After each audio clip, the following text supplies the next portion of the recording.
के इस गोष्ठी कार्यक्रम में हम लोग ने स्वपरिचय कार्यक्रम भी रखा है। ये जरूरी भी था, नहीं भी था, अगर करने से भी होता है।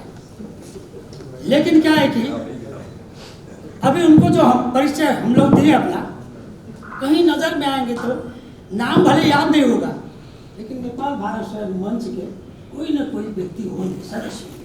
ये तो चेहरा देख लीजिए, चेहरा देखने के बाद में इतना तो स्मरण रहेगा। और वो तो वन फिगर के भन्छ नि, त्यस्तो खालको मान्छे भएको हुनाले चाहिँ यहाँका मुख्य प्रशासक विशिष्ट व्यक्तिहरूलाई त मान्छेले नाम पनि थाहा पाउँछ, अनुहार पनि थाहा पाउँछ।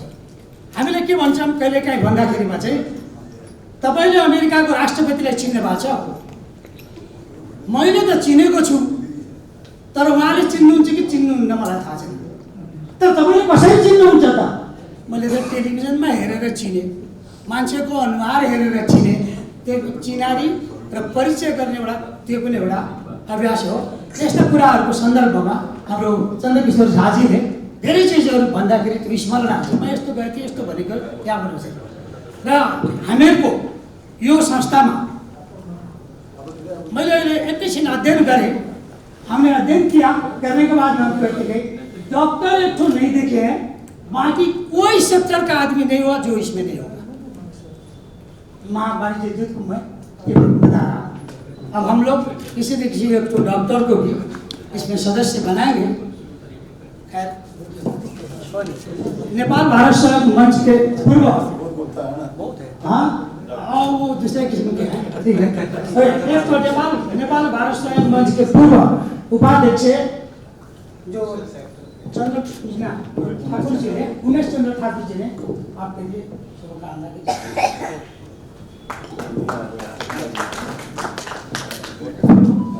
ऐसे तो उनका शुभकामना संदेश है।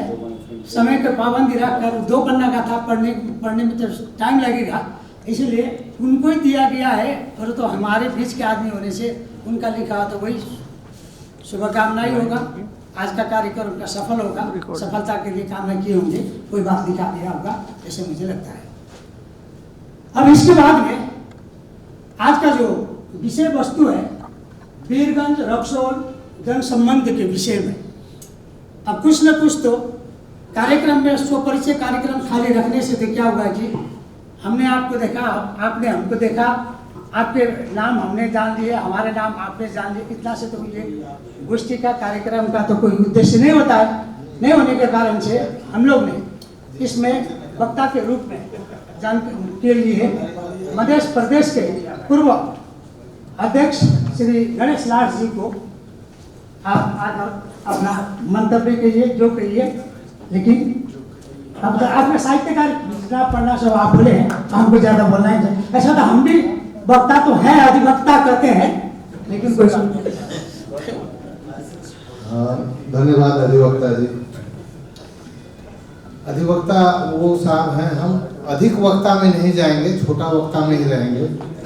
आज के कार्यक्रम में महामहिम सब पधारे में हैं। हमारे अनिल सिन्हा, हमारे प्रातः स्मरणीय बड़े भैया अशोक भाई जी, हमारे बड़े भैया, बगल में हमारे छोटे भाई साहब गोपाल केडिया जी, मनीष दुबे जी। मनीष दुबे जी से रूबरू होने का पहला बार मौका मिला। वैसे अनिल सिन्हा जी के मार्फत उनका व्यक्तित्व के विषय में जानकारी लेता रहा। यहाँ अतिथि दीर्घा में बैठे हुए सारे महानुभाव महिलाओं को मेरा नमन नमस्कार।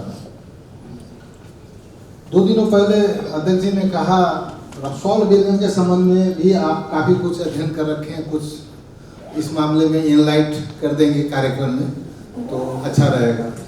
तो मैं उसी पे रहता हूँ आज। बाकी तो अर्थव्यवस्था के बाद, बॉर्डर के बाद, बिजनेस के बाद, ये इश्यूज वगैरह तो हम लोग सारी जिंदगी तमाम उम्र करते आए हैं। इसी हिसाब से मैं चर्चा करना चाहूँगा।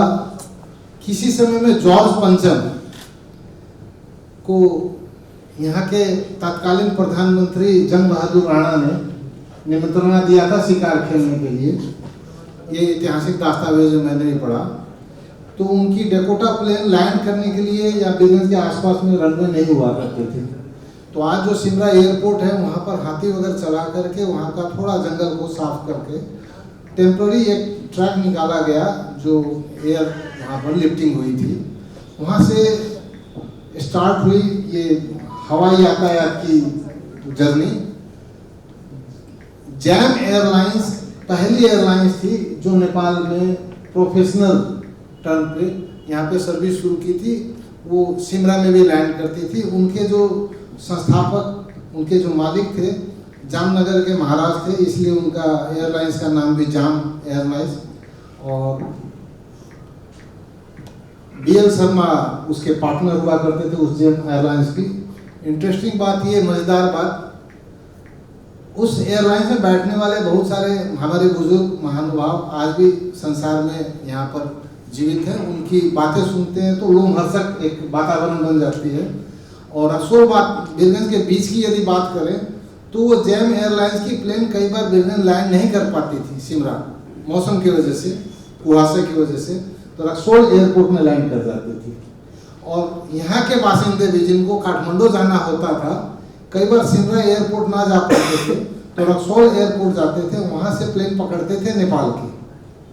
तो भारत और नेपाल की सीमा वहाँ पर कोई मायने नहीं रखती थी उस जमाने में, आज बहुत कुछ मायने रखती है। नेपाल की कई प्लेनें रक्सौल में लैंड कर जाती थी और उसी प्रकार से एक कलिंग एयरलाइंस की सर्विस रक्सौल एयरपोर्ट में निरंतर रूप में चलती थी, जो 4 या 5 स्टॉपेज के साथ में कलकत्ता पहुंचाती थी पैसेंजर को, जिसमें भागलपुर, मुजफ्फरपुर, पटना वगैरह भी, समस्तीपुर भी रहता था। कलिंग एयरलाइंस के ऑनर थे बिजू पटनायक, जो सेकेंड वर्ल्ड वार में काफ़ी कुछ उन्होंने, एयर पायलट थे वो, उन्होंने भारत के तरफ से युद्ध में भाग लिया। और सेकेंड वर्ल्ड वार के समाप्ति के पश्चात उन्होंने डकोटा प्लेन जो नीलाम हुई उसमें से 1-2 उन्होंने भी खरीदा। कलिंग एयरलाइंस के नाम से उन्होंने वो सर्विस शुरू की थी। मजेदार बात, कई दफ़ा रक्सौल की वो एयरलाइंस रक्सौल में लैंड ना कर पाने की वजह से सिमरा एयरपोर्ट में लैंड कर जाती थी। ये एक ऐसी बातें हैं जो हमें याद दिलाते कि हम लोग पीछे तो नहीं आ गए पिछले ज़माने से। दूसरी बात और मैं यहाँ पर इंटरेस्टिंग यहाँ शेयर करना चाहूँगा, प्रभु दयाल जी हैं बीच में ही, हमारे नेपाल के रोड वगैरह जो भी इंफ्रास्ट्रक्चर देख रहे हैं, 40-50 साल पहले कुछ भी नहीं था। मेरे को बिल्कुल याद है, मेरे कपड़े की गांठें जो नेपालगंज, महेंद्रनगर, धनगढ़ी पश्चिम के इलाके में भेजना होता था, तो रक्सौल के ट्रांसपोर्ट वाले आते थे हमारे यहाँ, वो बुकिंग लेते थे और वो सुरक्षित नेपाल के बॉर्डर में पहुंचाते थे। भारत और नेपाल के बीच की इस लेवल की अंडरस्टैंडिंग थी उस वक्त। वो दौर भी हम लोगों ने देखा। मैं याद करता हूं कि कितना बड़ा भाईचारा, कितना अंडरस्टैंडिंग हुआ करता था उन जमाने में। ये जो रेल रोड की कनेक्टिविटी हमें जो अभी दिख रही है, वो हमारे पूर्वजों को नहीं मिली थी। हमारे जितने भी माल सामान आते थे महेंद्र घाट तक आते थे, पटना के उस पार, इधर तो हम लोग प्लेजा घाट बोलते हैं, और पानी जहाज से इस पार आते थे। और टायर गाड़ी में, आप लोग विश्वास ना करें, टायर गाड़ी में वो माल सामान हमारे यहाँ नेपाल में इंटर करते थे। मजेदार बात, नेपाल में भी सड़क की व्यवस्था नहीं थी, तो टायर गाड़ी पलट करके आपको भीमफेदी तक माल जाया करता था। आप समझ लें बैलों की क्या अवस्था रही होगी, कितने मजबूत बैल रखे जाते होंगे। 15-16 कुली होते थे टायर को ठेलने के लिए। वो यातायात की सुविधा में भारत के लगभग सारे ट्रांसपोर्टर हमारे रक्सौल और बीरगंज में आके बैठ गए थे। दोनों कंट्री के बीच में ये अंडरस्टैंडिंग थी, इनको दोनों देशों की नागरिकता मिलेगी। उस जमाने के बहुत सारे व्यापारी जिनका घर आज भी रक्सौल में हो सकता है, बीरगंज में तो है ही है, रक्सौल वाले का कई घर बीरगंज में हो सकता है, तो वो मालूम नहीं होता था कौन रक्सौल का कौन बीरगंज का। और नेपाल सरकार ने बखूबी इजाजत दे रखी थी, आप यहाँ को बीरगंज को आकर के गुलजार कर दो, बसा दो, बीरगंज को बीरगंज जैसा बना दो, आपको नागरिकता, आपको रहने की इजाजत, घर बनाने की इजाजत मिल जाएगी। सेम सुविधा रक्सौल के तरफ भी थी। आज वो स्थिति नहीं है। ज्योग्राफिकल जो भी बाउंड्री रहा हो, पॉलिटिकल काफ़ी कुछ चेंजेस आई है, लेकिन ये इतिहास बड़ा ही स्वर्णिम रहा है। मैं रक्सौल के विषय में बताना चाहूँगा, बहुत सारे मित्र रक्सौल के हैं और जानते भी होंगे। आज से करीबन 44 साल पहले कन्हैया लाल जी ने एक पुस्तक लिखी थी, रक्सौल अतीत और वर्तमान। मेरे पास में डॉक्टर सोमवी सरल जी है, उन्होंने भेजा, मैंने उनका फोटोकॉपी करके कुछ डमी कॉपी बना रखी। आप लोगों में जिनको भी इच्छा हो पढ़ने की, उसे तो मेरे पास है सुरक्षित कॉपी। मैं सीजी साहब को भी एक कॉपी वो भेजने की जरूरत करूंगा, कभी फुर्सत में वो पढ़ेंगे तो मालूम होगा। राहुल संस्कृतायन जैसे व्यक्तित्व जिनके विषय में हम लोग सुनते हैं, किताबों में अखबारों में सुनते हैं, वो व्यक्तित्व रक्सौल में लंबे अरसे तक बैठे रहे और उन्होंने नेपाल में भी पांव रखा। साहित्यिक जो उठान थी रक्सौल और बीरगंज के बीच की, आप लोग को अचंभा होगा, नेपाल के सारे बड़े बड़े दिग्गज रक्सौल में मुशायरा में शामिल होने जाया करते थे, साहित्यिक कार्यक्रम में सहभागी हुआ करते थे, कभी सम्मेलन हुआ करता था रक्सौल में। लक्ष्मी प्रसाद देवकोटा जैसे सरीखे लोग रक्सौल में बरोबर पहुंचा करते थे। ये एक इतिहास था जो इतिहास के पन्नों में दफन हो गया। रक्सौल के लोग भी बखूबी यहाँ उतने ही करीब से आया करते थे। और मजेदार बात मैं बताना चाहूंगा, बाय द वे उद्घोषण जी का इजाजत हो तो ये जितने भी अल्लाह उदल की कहानियां सुनते हैं, रामायण की, ये महाभारत की, इसकी नाटक मंडलियां आया करती थी, सारे भारत में घूमती थी, रक्सौल में भी, वो बीरगंज में भी आती थी। रक्सौल के लोग बीरगंज आकर के सुना करते थे, नाटक मंडली में सहभागी होते थे। अब बीरगंज के रक्सौल भी उतनी ही मात्रा में रक्सौल पहुंचा करते थे। रक्सौल की सबसे पुरानी जो स्कूल है, हमसे ज्यादा हमारे सिन्हा सर जानते होंगे, वहाँ आधे से ज्यादा विद्यार्थी नेपाल के हुआ करते थे। धनुष चंद्र गौतम, ध्रुव चंद्र गौतम का हम लोग बड़े सम्मान के साथ नाम लेते हैं। कभी किसी जमाने में उनको नेपाल से निकाल दिया गया था, उनके परिवार को। वो रक्सौल में पले बड़े थे, उसी हजारीमल स्कूल में ही उनका पठन पाठन हुआ। साथ में एक महात्मा गांधी मीडियम स्कूल था, वहाँ भी पढ़ा। और बड़े मजेदार बात, भारत के स्वतंत्रता संग्राम में बीरगंज के लोग रक्सौल के तबके में जाकर के जो आंदोलन किया था, एक घटना है, बीरगंज के लोगों ने रक्सौल रेलवे का अपहरण किया था किस जमाने में। अपहरण करके कहाँ ले जाते हैं, मोतिहारी ले गए थे, भारत आजाद करो का नारा लगाया था, उसके बाद में भारत आजाद भी हो गया था। ये सारी घटनाएं जो छोटी छोटी बातें मैं इसलिए चर्चा में लेके आ रहा हूँ, कहाँ गए वो दिन, कहाँ से कहाँ पहुंच गए हम लोग। आज के दिन में स्थिति ये है कि हम लोग मध्य रात को रक्सौल जाने में 10 बार सोचेंगे, पहली बात तो इजाजत नहीं मिलेगी। या रक्सौल के लोग बीरगंज आएंगे तो कितने सहज परिस्थिति में बीरगंज इंटर कर सकते हैं, या बीरगंज आ गए थे नेपाल के किसी भूभाग में उनको जाना हो, कितने सहज तरीके से जा सकते हैं। वो वातावरण ही नहीं रहा। उस जमाने में चलती फूलती टॉकीज चला करती थी रक्सौल के, उसको झुगी झुगड़ी टॉकीज बोलते थे। रक्सौल के लोग रक्सौल से बीरगंज आते थे पिक्चर देखने के लिए, बीरगंज के लोग रक्सौल। मैं खुद मेरे साथी के साथ पंकज टॉकीज में हफ्ते में एक बार पिक्चर देखने जाता था अपने जमाने में। वो दौर भी कहाँ से कहाँ निकल गया।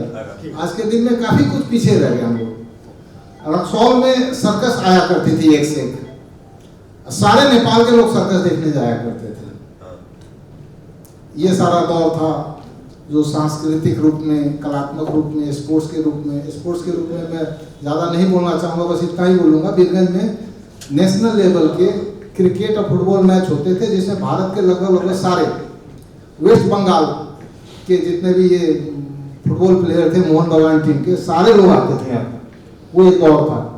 तो आज के कार्यक्रम में मैं बस इतना कहना चाहूँगा कि इतने बड़े बड़े दिग्गज हम लोग बैठे हैं, शुरुआत छोटे से बीच से ही करें, लेकिन पुरानी बातों को फिर कैसे जीवित कर सकते हो धुआंधार तरीके से, मजेदार तरीके से। और आज इस फ्लोर का लाभ लेवें, सीसी साहब की उपस्थिति का लाभ लेवें। और आग्रह करूंगा आपके कार्यकाल में कुछ रक्सौल बीरगंज के तहत ही साहित्यिक और ये खेलकूद के हिसाब से, कला के हिसाब से कुछ हम लोग टूइंग प्रोग्राम चला सकते हो, रक्सौल बीरगंज को जोड़ सकते हो। तो इतिहास कहते हैं ना, इतिहास रिपीट नहीं होता, इतिहास दोहरा सकते हैं हम लोग, वही कल्पना करें। और सीजी साहब का नेपाल में बीरगंज में स्वागत स्वागत स्वागत कहते हुए मैं यही विराम देता हूँ। धन्यवाद पूर्व अध्यक्ष जी, यहाँ को शब्द जो आपने जो बात बोले उसका मैं ना नेपाली में वर्णन कर सकता हूँ, मैं हिंदी में। तो हमारे आपका नाम है गणेश, मैंने शुरू में भी कहा था, इतना बात बोल देने की और लोग का भी टाइम देखना पड़ा, इसलिए आपको मुरी मुरी धन्यवाद है। अब हम मंतव्य के सिलसिला में प्रोफेसर मनीष दुबे जी, अध्यक्ष है भारत नेपाल मैत्री संघ, को आह्वान करता हूँ, निमंत्रण करता हूँ बोलने के लिए।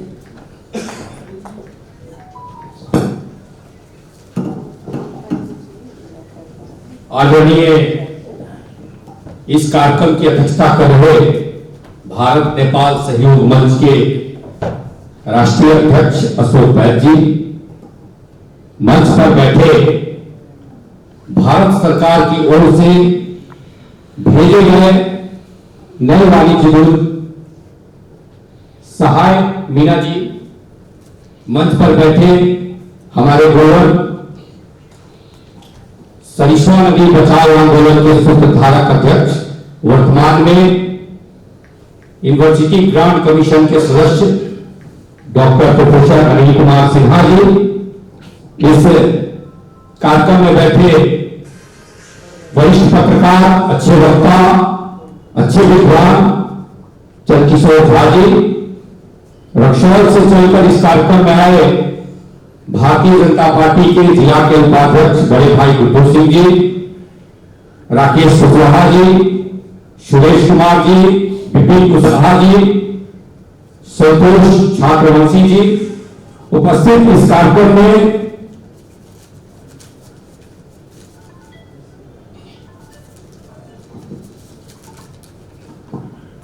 गणेश लाल जी, उद्योग वाणिज्य संघ के अध्यक्ष अनिल जी, ललित जी, सुरेश रोंगटा जी, हमारे बड़े भाई माधवलाल राजपाल जी, सुशील जी, आप सभी का मैं इस कार्यक्रम में तहे दिल अभिनंदन करता हूं, स्वागत करता हूं। साथ ही सबसे पहले मैं अभिनंदन करना चाहूंगा कि हमारे नए जो वाणिज्य दूत आए हैं उनका इस कार्यक्रम में तहे दिल से इस हिमालय के तलहटी पशुपतिनाथ की धरती बीरगंज में आपका बहुत बहुत अभिनंदन और स्वागत करता हूं। बंधुओं, हमसे पहले दो वक्ता आए हैं। एक वक्ता भारत नेपाल सहयोग मंच के अशोक बैद जी आए। उन्होंने भारत और नेपाल के संबंधों के ऊपर चर्चा करते हुए कहा कि यह हमारा जो संबंध है हिमालय से भी पहले का है, राम सीता का है, गंगा से है, सांस्कृतिक है, साहित्यिक है, धार्मिक है।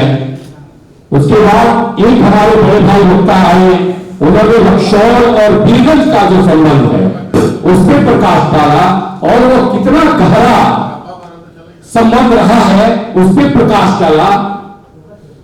भारत और नेपाल का संबंध निश्चित रूप से सदियों सदियों रहा है, लेकिन वर्तमान स्थिति क्या है हमारे और आपके संबंध की?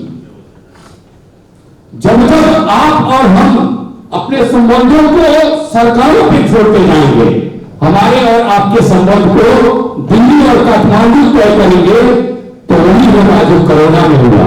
आपके हाल पे छोड़ दिया गया और हिंदुस्तान रक्सौल के लोगों को रक्सौल के हाल पे छोड़ दिया गया। परिणाम सबके ऊपर होगा, सब लोग जानते हैं क्या स्थिति होगी दोनों देश के लोगों की। दोनों देश को छोड़ दीजिए, बीरगंज और रक्सौल के लोगों को कितना कठिनाइयों का सामना करना पड़ा वो थोड़ा सा स्मरण कीजिए आप। बीरगंज के व्यक्ति को रक्सौल में 15 दिन क्वारंटाइन कर दिया गया। रक्सौल के अहिमतला के किसी व्यक्ति को बीरगंज के भंसार के पास 15 दिनों तक क्वारंटाइन कर दिया गया। यानी आपके और संबंध को जो है वो दो देश की सीमा का संबंध हमारा और आपका नहीं है। और रक्सौल हम लोग आज जो इस कार्यक्रम में उपस्थित हुए हैं वो रक्सौल और बीरगंज के संबंध पे चर्चा करने के लिए उपस्थित हुए हैं। हम और आप इसी तरह से चर्चा करते रहेंगे और सोए रहेंगे, तभी आप रक्सौल से भी हम और चंद्रकिशोर जी बात कर रहे थे कि आप रक्सौल से बीरगंज आइए तो आपको 4 पुलिस चौकियों का सामना करना पड़ेगा, और आप बीरगंज से रक्सौल जाइए तो आपको 4 एसएसपी की चौकियां मिलेगी और उससे गुजर के आपको जाना पड़ेगा। हमारी और आपका जो संबंध था वो ऐसा नहीं था। यह पुनः हमारा आपका संबंध कैसे बेहतर हो, इसमें मीडिया कर्मी जो बंधु हैं हमारे, उनका भी बड़ा रोल है। आज छोटा छोटा 5 केजी चीनी यहाँ का पुलिस पकड़ता है और बड़ा से काठमांडू के प्रेस से निकलता है कि बड़ी सी तस्करी का मोती बरामद किया गया। वो निश्चित रूप से वहां चीनी का दाम कम होगा तो यहाँ के जो लोग जाएंगे वो खरीदेंगे। जो मध्यम परिवार के लोग हैं, जो निम्न परिवार से आते हैं, बड़े लोगों को 2 केजी 4 केजी 10 केजी चीनी से कोई फर्क नहीं पड़ता है। लेकिन रक्सौल यदि बीरगंज में कुछ सस्ता होगा तो रक्सौल के जो लोग आएंगे वो यहाँ से खरीद के लेके निश्चित रूप से जाएंगे। आज कनेक्टिविटी पे भी दोनों सीमाओं के कारण, पुलिस बैठने के कारण काफी प्रभाव पड़ा है। इस संबंध पे गंभीरता से विचार करने की जरूरत है, नहीं तो दिन दूर नहीं है कि पूरी दुनिया लगी है आपके और संबंध, हमारे संबंध के बीच तार-वार लगा दिया जाए। आपको जो है पूरी दुनिया, आज आप यूरोप चले जाइए, आज पूरी दुनिया खुले बॉर्डर की ओर बढ़ रहा है और भारत और नेपाल के जो संबंध है उसको खराब करने के लिए पूरी दुनिया लगी है कि इस संबंध को जो सदियों से चलते आ रहा है, आपका और हमारा संबंध बेटी बेटी का है, चूड़ा शौकत का है, वो सब धीरे धीरे उसमें कमी आती जा रही है। आज नेपाल के आपके यूथ जो है, नए जो जनरेशन आए हैं, वो भारत के विरोध में सोचते हैं। ऐसा क्यों है? इसको गंभीरता से हमारा और आपका समाज नहीं सोचेगा तो आने वाले दिनों में हमको और कठिनाइयों का सामना करना पड़ेगा। जो नए वाणिज्य दूत हमारे बीच आए हैं, आपका अभिनंदन के साथ आग्रह है कि पुरानी जो व्यवस्था हमारी बीरगंज और रक्सौल की थी वो पुनः कैसे पटरी पे आए। आप इस क्षेत्र में प्रयास करें। व्यापार, हमारे बड़े भाई ने कहा, व्यापार और ट्रेड तो ऐसे ही चलता रहेगा, वो किसी से रुकने वाला नहीं है, लेकिन संबंध कैसे बेहतर हो। बीरगंज और रक्सौल दोनों के लोग, दोनों तरफ के लोग जब तक खुले दिल से पहले की तरह नहीं मिलेंगे, गांव-गांव से पहले की तरह संबंध स्थापित नहीं होगा, तब धीरे धीरे हम दूर होते जाएंगे। उद्घोषक ने कहा कि थोड़ा कम समय लेंगे, आपके आदेश का पालन होगा। धन्यवाद। धन्यवाद। सबसे बड़ी बात तो यह है कि कोई एक दूसरे को बिगाड़ना चाहता है, वो खुद बिगड़ेगा तो दूसरा बात है। अगर हम नहीं बिगड़ेंगे, जैसे कि नेपाल भारत के सहयोग मंच के माध्यम से हम लोग क्या बोल रहे हैं कि भारत और नेपाल के बीच में कोई दरार नहीं ला सकता है, लेकिन उसके लिए आप भी ईमानदार होना पड़ेगा, मैं भी ईमानदार होना पड़ेगा। अभी का जो वक्ता जी ने जो बात बताया, उसके संदर्भ में हम लोग का ये कार्य समिति ने बहुत बड़ा निर्णय किया है। इस निर्णय में कहते दिल्ली में टिकट का बात, आईसीपी का बात और ये 4 उन्होंने इधर 4 उधर 4 का, इस सब के समाधान लेने के लिए कोई भी होते हैं तो जनता का सुविधा देने के लिए सुविधा संपन्न काम नहीं करते हैं तो उसका तो कोई औचित्य नहीं हुआ। जो आए वो नाम लेके जाए, बदनाम होकर नहीं जाए। तो हम लोग क्या कहें कि दोनों अधिकारी को बैठाकर नेपाल भारत सहयोग मंच को एक मीडिएटर बनाकर वो कार्यक्रम हम लोग निकट भविष्य में कर रहे हैं। और क्या है कि अपने अपने तरफ से ईमानदारी होना चाहिए।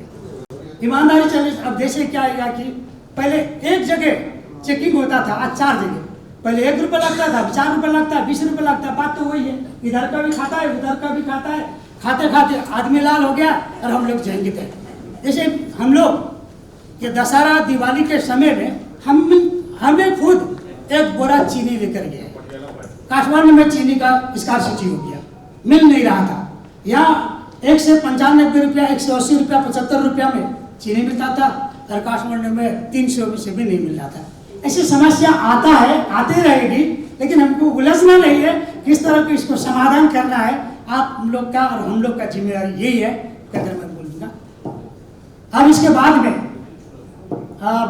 वक्ता के रूप में आपका नाम बोल रहे हैं, आप ही का चंद्रकिशोर झा जी, वरिष्ठ पत्रकार एवं नेपाल भारत संबंध के विशेषज्ञ श्री चंद्रकिशोर झा जी को मैं आमंत्रित करता हूँ।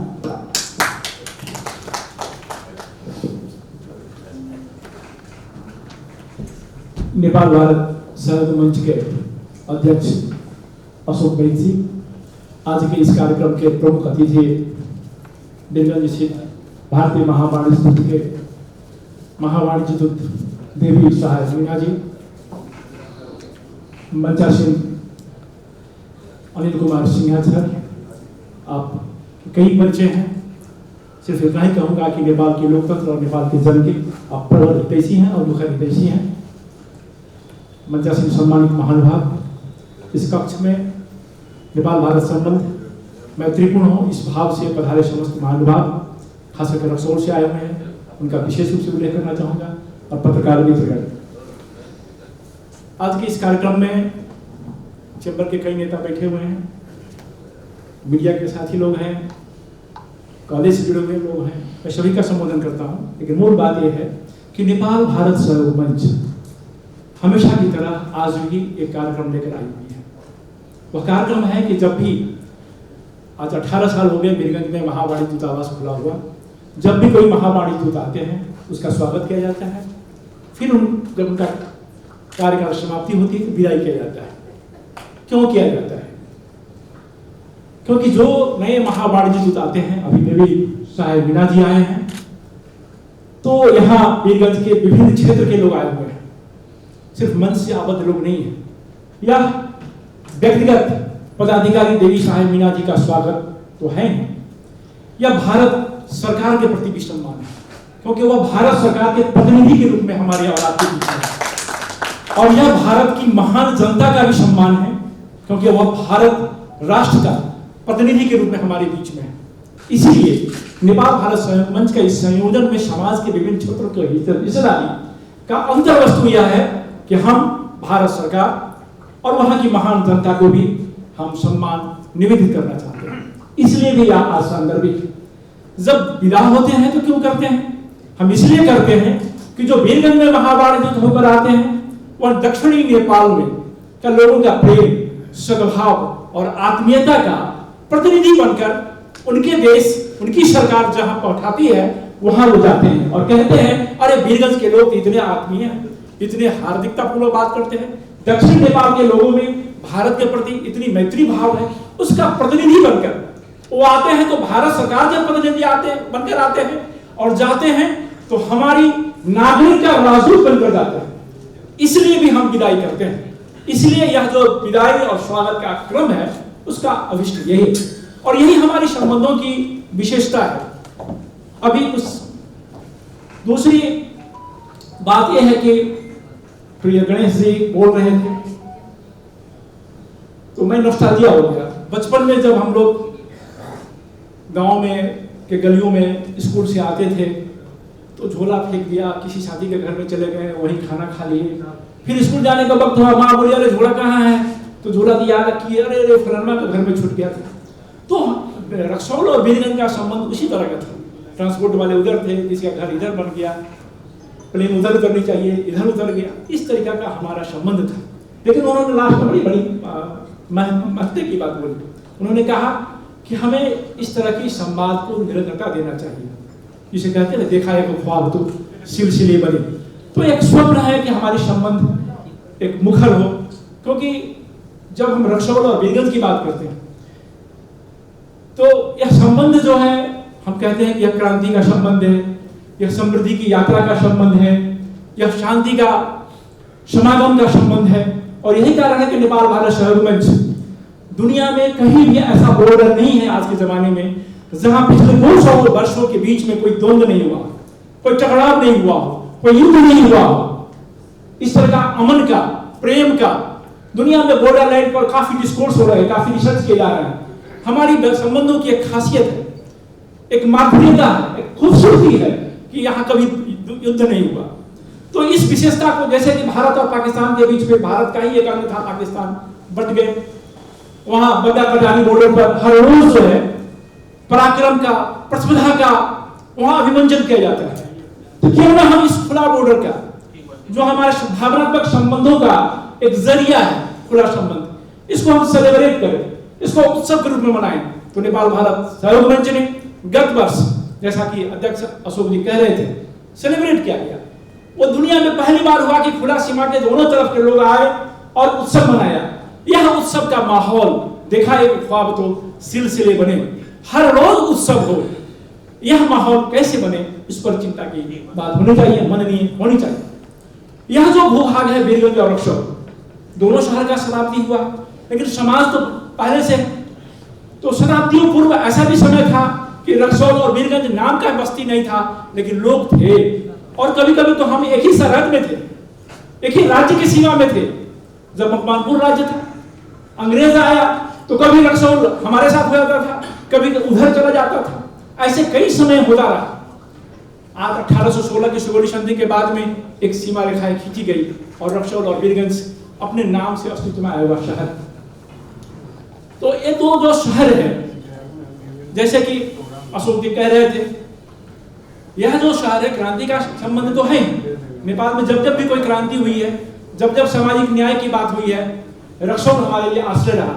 रक्सौल अमूर्त अपने आप में नहीं है, वहां की जनता हमें सहयोग रही है, यहाँ की समृद्धि की यात्रा में सहयोग रही है। रक्सौल ने कुर्बानी दी है हमारे लिए। मीडिया के लोग भी रक्सौल में आकर रहे हैं। यह बात अब पुरानी विरासत के रूप में है और उसको हमें निरंतरता देने की जरूरत। तो मैं इतिहास के गहराई में अधिक नहीं जाना चाहूंगा। मैं 500 लेकर ये दो शहरों के संबंध को निरूपित करना चाहता हूं, क्योंकि बीरगंज और रक्सौल जन संबंध क्यों किया गया। नेपाल और भारत कहकर बड़ी बृहद फलक पर काठमांडू, दिल्ली और अन्य जगह भी संगोष्ठियां होती है। अभी पिछले सप्ताह इंडो नेपाल इकोनॉमिक समिट हुआ, तो ये होते रहते हैं। बीरगंज रक्सौल जन संबंध पर क्यों हुआ? क्योंकि नेपाल और भारत का जो संबंध है, या दुनिया में कहीं भी दो मुल्कों का संबंध, दो सार्वभौम देशों का संबंध, दो केंद्र निर्धारण करती है, वहां के राज्य निर्धारण करती है। जैसे नेपाल का संबंध अगर ऑस्ट्रेलिया से, नेपाल का संबंध किसी यूरोप किसी देश से या अमेरिका से है, तो हमारा जो केंद्र है अर्थात काठमांडू जो राज्य को रिफ्लेक्ट करती है, उसने अनुबंधित किया है संबंध। लेकिन नेपाल और भारत का जो संबंध है वह स्थानीयता और केंद्रीयता का संगम है। इसको कहते हैं मणिकांचन संगम। स्थानीय स्तर पर जो हमारी सभ्यता का अंतर्धारा एक होती है, हमारे संबंधों का जो एक आकर्षण रहा है और समीपता रही है, उसके आधार पर हमारे केंद्रीय संबंध निर्धारित हुए हैं। इसलिए तो संबंध खुला है। तो सन 1950 की संधि के बाद में तो और देश के साथ वैसा संबंध भारत का नहीं रहा, स्वतंत्र भारत का। हमारे संबंध क्यों रहा? क्योंकि जो स्थानीयता है वह संबंध प्रतिबिंबित हुई केंद्रीय संबंध पर अर्थात राज्यों की संबंध पर। दूसरा, हम नेपाल और भारत का संबंध का एक और विशिष्टता है जो दक्षिण एशिया में अध्ययन करने आने वाले लोगों को बड़ा अचंभित करता है। यहाँ का लोगों का संबंध सिर्फ राज्य से राज्य का संबंध नहीं है, व्यक्ति से व्यक्ति का संबंध नहीं है, स्थान से स्थान का संबंध है। जैसे बीरगंज के लोग मुजफ्फरपुर जाते हैं, बीरगंज के लोग पटना जाते हैं, या पटना के लोग बीरगंज जाते हैं, रामगढ़ के लोग बीरगंज जाते हैं। अर्थात हम ये नहीं कहते हैं कि हम बिहार जा रहे हैं, भारत जा रहे हैं। पिछले सप्ताह मैं थाईलैंड में था, तो मैं कहा कि मैं थाईलैंड गया हूँ, तब कहता था कि बैंकॉक गया कि चिंग गया। लेकिन नेपाल के संदर्भ में क्या है या भारत के संबंध में हम शहर का नाम लेते हैं, अर्थात कि एक स्थान से दूसरे स्थान का। ऐसा कि अध्यक्ष जी कह रहे थे कि रामलला की मूर्ति अयोध्या में स्थापित होने वाली है, जनकपुर से अयोध्या की यात्रा होगी, भार लेकर लोग जाएंगे सीता की नैहर से। तो यह जनकपुर से अयोध्या अर्थात एक स्थान से दूसरे स्थान, ये लोग नहीं कहा कि हम नेपाल से भारत जा रहे हैं। तो यह जो स्थानीयता का जो संबंध है वह उसे पॉलिटिकल शास्त्री लोग, समाज शास्त्री लोग बॉर्डर रेंज पर जब बात करते हैं, अंतर्राष्ट्रीय संबंध पर बात करते हैं, इसकी अंतर वस्तुओं को विवेचना करना चाहते हैं। इस संदर्भ में यह जो बीरगंज और रक्सौल का जो जन संबंध है वह सांदर्भिक है, सामयिक है और समाधान मुखी है। इनको मैं 500 से डिफाइन करना चाहता हूं अपनी बात को संक्षेप में रखने के लिए। एक तो क्या है कि बीरगंज और रक्सौल वाले का सपनों का साझापन है। बीरगंज 25 वर्ष, 50 वर्ष, 100 वर्ष का जो बीरगंज की परिकल्पना करता है, यहाँ के जो नागरिक हैं जो सोचते हैं अपने शहर के बारे में, उनका 100 वर्ष पीछे का शहर के बारे में कैसी परिकल्पना है, वो परिकल्पना रक्सौल वाले सोचते हैं कि नहीं सोचते हैं। रक्सौल वाले के लोग जो वहाँ के सोचते हैं कि ऐसा मेरा शहर कैसा हो, और वह जो स्वप्न है, एक ख्वाब है कि हमारा शहर ऐसा हो। तो रक्सौल और बीरगंज के स्वप्नों में साझापन है कि नहीं। हम जन स्तर पर संबंध की बात करते हैं, वहां इस बात पर विवेचना होनी चाहिए कि हमारे ख्वाब 100 वर्ष पीछे का बीरगंज कैसा होगा, उस समय कैसी शहर की बनावट होगी, कैसे शहर का यातायात का प्रबंध होगा, कैसे बस्तियां बसेगी, कैसे हमारा सांस्कृतिक गतिविधियां होगी, हमारा संबंध सिर्फ राज्य के द्वारा बनाया हुआ नहीं है, जन निर्मित है। इसलिए जनता को केंद्र में रखकर हमारे संबंधों के बारे में विमर्श होनी चाहिए। तो हमारा ख्वाब में एक होना, आप सोचेंगे कि भाई मैं उत्तर की ओर जाऊं, मैं सोचूं कि मैं पश्चिम की ओर जाऊं, तो हमारी एक शह यात्रा नहीं हो सकती है। कहने की बात हो जाएगी कि वीरगंज और रक्सौल जुड़वा शहर है, यह सिर्फ कहने की बात, फकत कहने की बात हो जाएगी। अमृतसर और लाहौर बीच में एक सरहद है। किसी जमाने में दोनों ने साथ साथ सपना देखा। एक लाहौर बहुत ही पूरब का एक बड़ी सांस्कृतिक शहर थी, उसी तरह से अमृतसर जो था एक संघर्ष का, शौर्य का, पराक्रम का शहर था। दोनों में बड़ी सांस्कृतिक संवाद थे, बीच में दीवारें आ गई। तो रक्सौल और वीरगंज का ख्वाब जो है वो साझा है कि नहीं है, उस पर सोचिए। आप कैसा वीरगंज चाहते हैं? हमारा सहज आवागमन हो, हमारे बीच में अंतर्घुलन हो, जैसा कि कहे गणेश जी कह रहे थे, देखा है ख्वाब तो सिलसिले बने। कभी सर्कस देखने हम जाते थे, वो फिल्म देखने आते थे।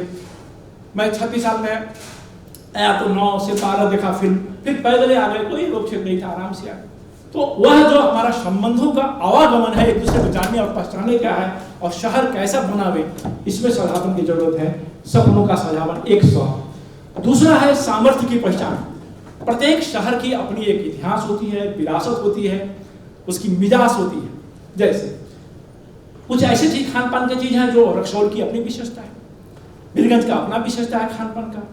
आपको आंख में पट्टी बांध दे, आप रक्सौल और वीरगंज दोनों से परिचित हैं, वीरगंज में उतार दे तो आप समझ जाएंगे कि ये तो आंख खोलने पर कि ये तो वीरगंज है, वहां खोल दे तो वहां आपको लगेगा कि रक्सौल है। तो हर शहर की अपनी एक मिजाज है, अपनी एक परंपरा है, विरासत है, लेकिन अपनी सामर्थ्य है। आपके शहर का क्या स्ट्रेंथ हो सकता है? जैसे रक्सौल और वीरगंज की बात करते हैं, पड़ोसी से बात करना पड़ता है, लेकिन आपका जो शहर है वो जिला स्तर भी नहीं है। वीरगंज जो है वो एक आर्थिक राजधानी है, यहाँ सूखा बंदरगाह है, अंतर्राष्ट्रीय मानचित्र में ड्राई पोर्ट कहीं भी होगा वो यहाँ जुड़ा होगा वीरगंज में। तो यह नेपाल की फाइनेंशियल कैपेसिटी वाली शहर है। तो वीरगंज आपके रक्सौल की विकास कैसे हो, कैसे तरक्की हो, वो दिल्ली तक यहाँ के लोग डेलीगेशन जाते हैं, पटना जाते हैं, वहां जाकर बातचीत करते हैं और काठमांडू उठाते हैं।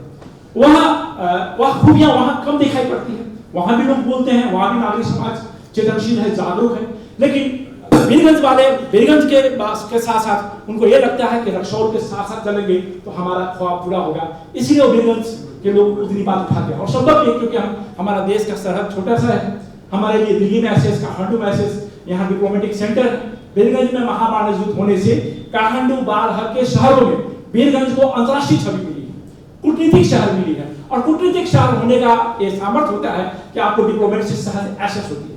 मैं अभी गया था थाईलैंड, वहां चांग माई में 5 देशों के कॉन्सुलेट ऑफिस, हमारे लिए सहज है। आपके लिए क्या है, डिस्ट्रिक्ट मजिस्ट्रेट से भी मिलना है तो आपको ज्यादा होगा मोतिहारी, तो यह हमारे लिए सुविधा है। तो प्रत्येक शहर की सामर्थ्य की पहचान हम सूक्ष्म तरीके से करें, वह विवेचना होनी चाहिए। तीसरी है सामूहिक विवेक का प्रदर्शन। सिर्फ अपनी स्ट्रेंथ के जानने के लिए नहीं हुआ, हम लोग कलेक्टिव यात्रा कर सके, उसके लिए हमारे और आप में फीलिंग्स होनी चाहिए। मैं छोटे छोटे उदाहरण दूंगा, आप यहाँ पुराने लोग याद करेंगे। एक बार ऐसा होगा कि वीरगंज से रक्सौल हो गया, आदर्श नगर की दुकानें बंद हो गई, जो रक्सौल वाले थे भागा भाग हो गए, फिर यहीं के लोगों ने बचाया। कभी रक्सौल में हो जाता है, कोई विवाद हो जाता है, रक्सौल भर से वीरगंज, नेपाल भर से इंडिया हो जाता है, फिर वहीं के लोग नागरिक समाज आगे आते हैं, लोगों को शरण देते हैं, संरक्षण करते हैं। तो या कभी कोई डिजास्टर हो गया तो हमें कैसे इसमें बचना है, उसके लिए भी सोचना। कल भूकंप आ जाए, भूकंप तो ये नहीं देखती कि बीच में 10 गजा है, यहाँ दोनों तरफ सुरक्षा तंत्र है, वो तो नहीं देखी। कोई महामारी आ जाएगी तो मिलकर काम करना है। तो हमारे जो कलेक्टिव विजडम है, उस विजडम को हम कैसे प्रयोग करते हैं अपनी शांति और समृद्धि के लिए, उस पर हमें बात करने की जरूरत है। अधिक व्याख्या में नहीं जाऊंगा, और उस पर समन्वय की पहल की जरूरत है। जो जहां है, मीडिया वाले हैं, नागरिक समाज है, चैंबर के नेता हैं, पॉलिटिशियन हैं, सबों में एक कोऑर्डिनेशन की जरूरत है। अनिल सर हैं, शीर्षियां सफाई का अभियान चला रहे हैं, अशोक सर हैं, बोलते हैं कि जो प्राचीन नदी है यहाँ ऐसा हुआ था, वैसा हुआ था। वो बोलते हैं कि स्वामीनारायण ईश्वर की यात्रा किए थे, मुक्तिनाथ गए थे, इसलिए यह पुण्य भूमि है। महाभारत में चर्चा है, गंडक क्षेत्र का यह क्षेत्र, नाम अलग अलग बस्तियां थी, लेकिन हमारे बीच में समन्वय कैसे होगा? कई आश्चर्य क्यों नहीं निर्मलीकरण हो रहा? आज गंगा जो पवित्र नदी है, नमामि गंगे, उसमें 70% पानी नेपाल की जाती है। अगर सिरसिया नदी अगर स्वच्छ नहीं होगा तो नमामि गंगे कैसे सफल होगा? 70% पानी में एक बूंद भी तो हमारा सिरसिया का है ना। तो राजकीय नीतियों में और नागरिक स्तर के प्रयासों में हमारे बीच में कोऑर्डिनेशन चल रहा है। यही आ जाती है महाभारत युद्ध की भूमिका। क्योंकि भारत सरकार की तरफ से होने वाली पहल के लिए वो तत्काल हमारे और आपके बीच में अड़ोस पड़ोस में बैठे हुए हमारे प्रतिनिधि हैं, उससे हमें सहजता होती है। इसलिए समन्वय होनी चाहिए। इधर भी इलेक्टेड नगर पालिका है, आपके तरफ भी नगर पालिका है, दोनों के बीच में कोऑर्डिनेशन होनी चाहिए ना। मानिए सर सफाई की ही बात है, आवागमन की बात है, ये जो सुरक्षा जांच की बात है, या जाम जो हो जाता है सड़क उसकी वाली बात है, आम आदमी का आने जाने का बात है, हॉस्पिटल जाने की बात है, इन सारी चीजों में दोनों तरफ इलेक्टेड प्रतिनिधि हैं, पहले वो बात करें, यहाँ के विधायक और वहाँ के विधायक बात करें, यहाँ के सांसद और वहाँ के सांसद में बातचीत हो, तब उन्हें इंस्टीट्यूशनलाइज होगा। डेमोक्रेसी का मतलब ही है कि समस्या है, मसला है, तो सिर्फ इस तरह से गुफ्तगू करने से नहीं होगा, संरचनात्मक रूप से बात उठनी चाहिए। बेलगंज और रक्सौल का संबंध का मतलब कहीं कई अर्थों में वो पटना में गुंजित होनी चाहिए, तब जाकर दिल्ली में होगा। पटना के पार्लियामेंट में बेलगंज और रक्सौल का संबंध गुंजित नहीं होगा तो दिल्ली तक नहीं पहुंचेगी। मैं आपको बताऊं, पश्चिम बंगाल के साथ जब तक कोऑर्डिनेशन नहीं हुआ, ममता जी से नहीं हुआ, सम्माननीय भारत के प्रधानमंत्री नरेंद्र मोदी जी ने बांग्लादेश के साथ जो जमीन का हस्तांतरण था वो काम आगे नहीं हुआ। फरक्का बांध का मसला था, पद्मा नदी की पानी की बातें थी, उसके लिए वहां का कोऑर्डिनेशन चाहिए।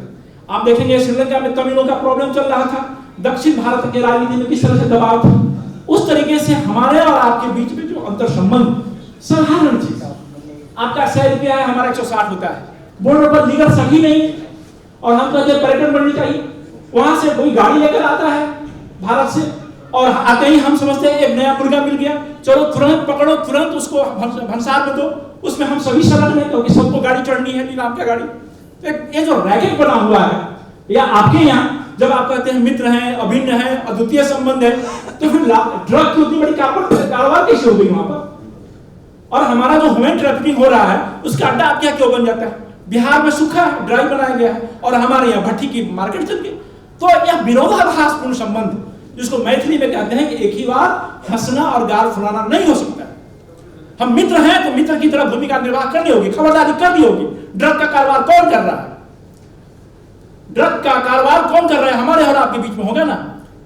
ह्यूमन ट्रैफिकिंग कौन कर रहा है? और हमारे और आपके बीच में होगा ना।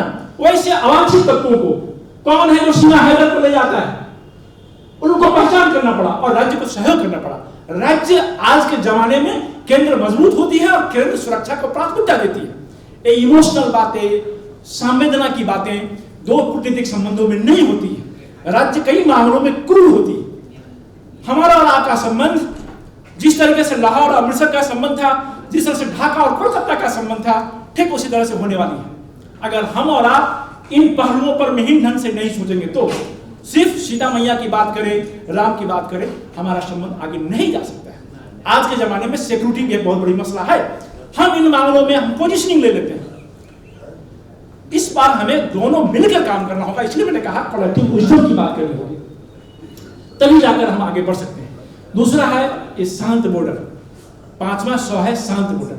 यह पीसफुल बॉर्डर हो, यह नहीं लगे भारत की सुरक्षा तंत्र को कि टेररिस्ट इधर से जाता है, जाली नोट के कारोबारी बढ़ गए हैं, यहाँ सोने की तस्करी होती है। भारत की इकोनॉमी हाथी है, उसको उतना पता नहीं चलता है। लेकिन जब आपके यहाँ अर्थात नेपाल में हमारे भीतर जब नेपाली नोट नकली छपने लगे, पहले शुरू में यहाँ पता चलता था कि कौन जाली नोट का कारोबार कर रहे हैं और कौन कौन महकमे तक पहुंचता है उसकी आमदनी। जब नेपाली नोट नकली छपने लगे तब जाकर यहाँ के लोगों को चला हमारा तो ना है गहना जो है वो तो नहीं थे, नेपाली में बोलते थे ना, वो नहीं सस्टेन कर पाएगा। तब जाकर अलाउड की गई। नहीं तो नए एक इमर्जिंग हुआ मशरूम ग्रुप की तरह, जो आप पता है लोगों के जाली नोट का कारोबार करता था, धनी हो गया। तो इस तरह से इलीगल ट्रेड कौन कर रहा है? हमारे आपके बीच में आता है, ट्रेड करता है और हम उसको समाज सेवी के रूप में दोसला उड़ाते हैं, क्योंकि धार्मिक अनुष्ठानों में वो चंदा दे देता है, सामाजिक कामों में पैसा दे देता है और मीडिया में विज्ञापन दे देता है, और जो इलीगल ट्रेड करता है उसको हम सोशलाइज करते हैं। उसको जो उधर का आदमी इधर नागरिकता लेता था तो हम लिखते थे कि अरे रमगढ़वा घर भाई को मैं नेपाल में ले आएगा, उधर का लोग चुप रहता था। इसी बीरगंज में इंडियन नामूद किडनैप करने लोग रहता था, बीरगंज में आराम से रहता था। इंस्पेक्टर लेवल के लोग तो वहां जाकर पैसा देते थे, उसके पास मुरली में ही रहता था। और ध्रुव भाई मुरली में रहे ना, क्या नहीं मालूम रहे। तो कहने का मतलब है इस तरह के जो अवांछित गतिविधियों को हम और आप आश्रय देंगे तो राज्य तो अपनी काम करेगी ना, राज्य को तो अपनी काम करनी है। तो इस बॉर्डर को एक पीसफुल बॉर्डर बनाना है, हैप्पी बॉर्डर बनाना है और दुनिया में एक नई पहचान देगी। पूर्वजों की विरासत है, हजारों वर्ष से ये बॉर्डर खुला है। मैंने शुरू में कहा नेपाल और जो रक्सौल और वीरगंज है कभी एक ही राज्य के हिस्से हुआ करते थे। समय में राज्य की सीमाएं बदलती रहती हैं। आप सार्वभौम भारत के नागरिक हैं, मैं सार्वभौम नेपाल का नागरिक हूं। लेकिन अब आधुनिक कालखंड में पुरानी बातों से हमारा संबंध नहीं चल सकता। तो मैं निवेदन ये कहना चाहूंगा कि जैसे पहले दोहरी नागरिकता होती थी, अब आपके यहाँ भी मीडिया लिखने लगी, नागरिक समाज लिखने लगा, हमारे मीडिया को सहयोग करने लगा कि अरे फलनवा का रंगड़वा का है और नेपाल में भी नागरिकता ले लिया है, उसका तो यहाँ भी वोटर लिस्ट में नाम है। आपको लगा कि दोहरी नागरिकता से आपकी सुरक्षा तंत्र को घाटा है, आपके सामाजिक जीवन को घाटा पहुंचा रहा है, आघात पहुंचा रहा है, तो आपने उसका विरोध किया। इसी तरह से मैं चाहता हूं कि नेपाल में भी जो भारत विरोधी गतिविधियां होती है उसका हम खुलकर विरोध करें। अगर नहीं करेंगे तो राज्य तो अपनी काम करेगी, आज 5 जगह रखा है, कल 8 जगह रखेगा। इस तरीके से इस बॉर्डर को peace border, vibrant border, dynamic border कैसे बनावे उस पर हमें बातचीत होनी चाहिए। मुझे लगता है रक्सौल और वीरगंज का बेहतरी साझा, कई मामलों में हमें फर्क नहीं है। आपके वहाँ के तौर तरीका, हमारे यहाँ का तौर तरीका फर्क है, लेकिन अगर हम मिल की यात्रा करें, इस तरह का इंस्टीट्यूशनल बातचीत होता रहे, विभिन्न चरण में बातचीत होती रहे, कभी आपके यहाँ हो कभी हम यहाँ हो, तो हम एक समृद्ध समाज, एक शांतिपूर्ण समाज, एक सम्मानित समाज। आज रक्सौल के पत्रकार आते हैं तो हमें लगता है कि अरे वो हमारा ये कहाँ से आ गया। आप जन आंदोलन के समय में आप सपोर्ट करते हैं तो बहुत बढ़िया, जन आंदोलन के समय में आप राशन पानी देते हैं तो बहुत बढ़िया, और आज आप इंडियन हो जाते हैं। कल रक्सौल मैं देखा हूं, जब राजा ज्ञानेंद्र ने कू किया, यहाँ के बहुत सारे पॉलिटिशियन भाग कर गए रक्सौल। मैं फैसिलिटी किया हूं, अनिल सर यहाँ पर है, लोगों को खाने पीने की व्यवस्था की गई। तो यह नागरिक से नागरिक का जो संबंध है, उस संबंध को हम याद रखें कि बुरे वक्त में उन्होंने साथ दिया था, हमने भी साथ दिया, हमने भी कई, हम अपनी अर्थात वीरगंज के लोगों ने रक्सौल के लिए क्या किया है, अपनी मुंह से उसकी तारीफ क्यों करें, वो तो रक्सौल के लोग हैं। लेकिन ये मेरा कहना है कि हम एक दूसरे के पूरक हैं, हमारे संबंधों में पारस्परिकता है, और जनता से जनता का संबंध बात करेंगे तो काठमांडू और दिल्ली भी सोचेंगे। अभी हमें लगता है कि काठमांडू और दिल्ली बॉर्डर में आवागमन करने वाले लोगों के सम्मान के साथ, स्वाभिमान के साथ आघात पहुंचाती है। लेकिन हमें भी सोचना होगा कि अगर बॉर्डर इलाके के हम नागरिक हैं तो हमारी जिम्मेवारी क्या है, और हमें अपनी जिम्मेवारी के प्रति अगर नहीं करेंगे, जैसे मंदिर में कोई आदमी अगर जूता पहन कर चला जाता है तो हम कहते अरे उसे परिचय न भी हो तो हम कहते अरे आप मंदिर में जूता पहन के क्यों जा रहे हैं। उसी तरह से अवांछित तत्वों, अवांछित परिस्थितियों के बारे में हम मुखर बोल्ड हो तो वो डरेगा, वो किनारे लगेगा। देखिए अपराध तो हर समय में होता रहा है, जहाँ बाउंड्री वॉल खींच दी गई है वहाँ भी साइबर के चलते अटैक हो रहा है, उसको हम पूरी नहीं रोक सकते हैं, दुनिया ग्लोबल हो गई है। लेकिन कितना हम मिनिमाइज कर सकते हैं और अच्छे कामों में कैसे सहयात्रा कर सकते हैं, उस तरह के बातों में सत्र हो, विभिन्न सत्र हो जहां हम लोग बात करें, कभी रक्सौल की तरफ हो, यहाँ हो, तो मुझे लगता है कि हम अच्छा कर सकेंगे और बेहतर कर सकेंगे। कि एक गीत है ना, तुझसे नाराज नहीं जिंदगी हैरान हूं मैं, वीरगंज वाले रक्सौल वालों से नाराज नहीं हूं, हैरान हूं कि मेरे संबंध के लेकर आपके मन में प्रश्न क्यों है और आपके लिए मेरे मन में क्यों प्रश्न है। मैं तो यही कहूंगा कि मुलाकात तो एक बहाना है, प्यार का सिलसिला पुराना है। जय रक्सौल, जय वीरगंज, नेपाल भारत की जय।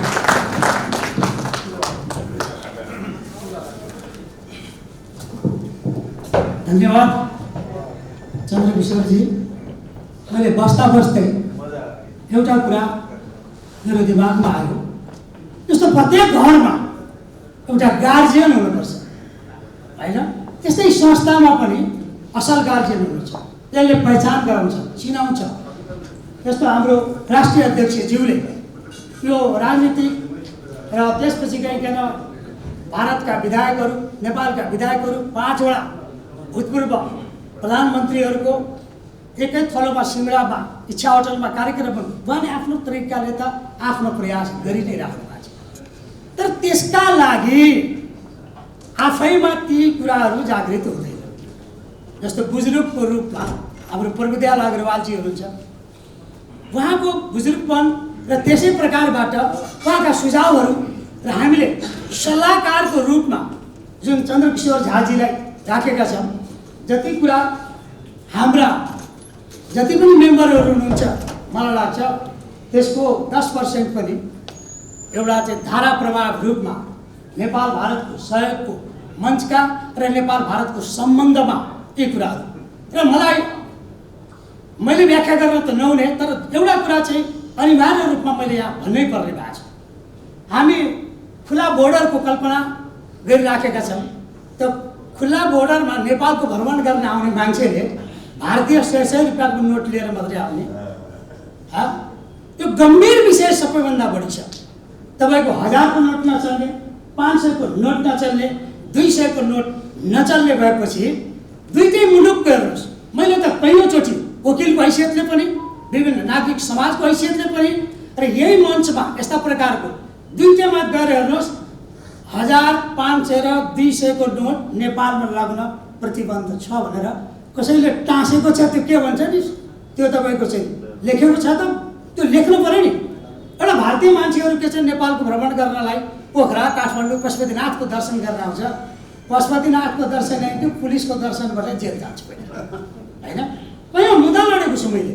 त त्यो चिजको लागि चाहिँ के गर्नु पर्यो भनेर भन्दाखेरि नेपालका जिम्मेवार नगरपालिकादेखि लिएर यहाँका स्थानीय प्रशासनले नेपालमा स्वागत छ, भारतमा स्वागत छ, तर यो चिज लैजान प्रतिबन्ध छ भने चाहिँ नलेख्ने। अनि हामी के चाहिँ मुद्दा लगाइदिनु सक्यो भने अब एउटा सूचना निकालिदिन्छ कि प्रतिबन्ध छ। तपाईँले कस्तो कस्तो प्रकारको सूचना निकाल्नुभयो मैले कसरी थाहा पाउनु पर्यो नि, मिडियाद्वारा भन्नु पर्यो सबै चिज गर्ने। अब पहिला त के थियो भन्दाखेरिमा अहिले कैयौँ मान्छेलाई जस्तो अब हामीलाई नि पेसागत कुरा गर्दाखेरि भारतीय मान्छेहरू जुन आउँछ 500 र 1000 रुपियाँको नोट फिस भनेर दिन्छ होइन। आफ्नो अफिसमा लिँदाखेरि त डर लागेन, तर बाहिर लिएर बाटोमा आउँदाखेरि कसैले चाहिँ पोल गरिदियो कि यसले 500 र 1000 को नोट दिएको छ भनेर त म त त्यसै गइनँ। त्यस कारण यो कुराको लागि चाहिँ सिजी साहबले चाहिँ आफ्नो कार्यकालमा गर्नुभयो भने तपाईँलाई कसैले बिर्सिँदैन, आपको कोई नहीं पूछेगा कि नेपाल में इन्होंने ऐसा काम कर ऐसा खुला बॉर्डर में ऐसा काम किया कर ये करने के लिए जिसने अब यहाँ दुर्वेशाह जी देखि लिएर मैले कयौँ पत्रकारजीहरूलाई देखिरहेको छ। सशक्त रूपमा राज्यको चौथो अङ्ग छ भने जनताको सेवा हरेक दृष्टिकोणबाट उसको मानवाधिकारका कुराहरू, उसको भौतिक स्वतन्त्रताका कुराहरूको आवाज तपाईँहरूले नउठायो भने कसैले उठाउँदैन। व्यापारी वर्गलाई कति पैसा नि, अब त्यो कुरा त अहिले चन्द्रकिशोर झाजीलाई भन्नुभयो। अब लामो कुरा मैले भन्नुभन्दा हामी त सुन्न बसेका होइन। र त्यो भएको हुनाले फेरि अर्को हुँदाखेरिमा भन्नुला।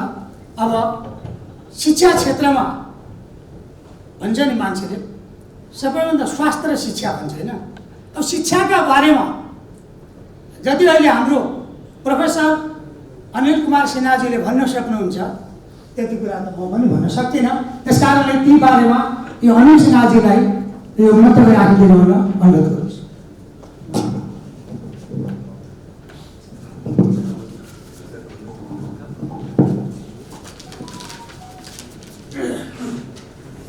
इस कार्यक्रम की अध्यक्षता कर रहे नेपाल भारत सहयोग मंच के राष्ट्रीय अध्यक्ष,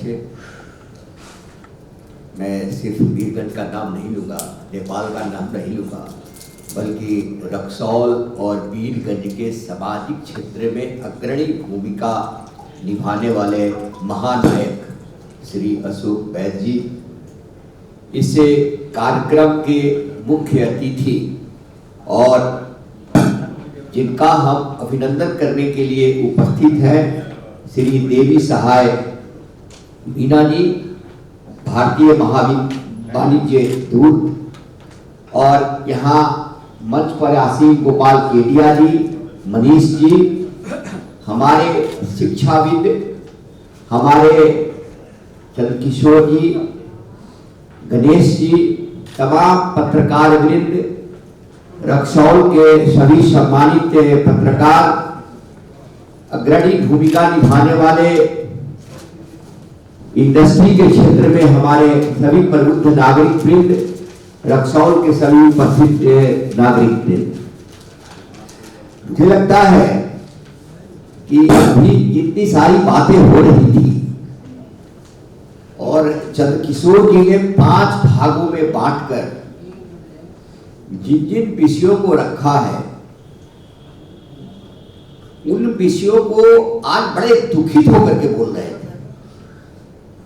इसलिए कि जब मैं आया यहाँ और जब चंद्रकिशोर जी से मेरी मुलाकात हुई तो उन्होंने तुरंत 3-4 प्रश्न मेरे सामने रख दिए।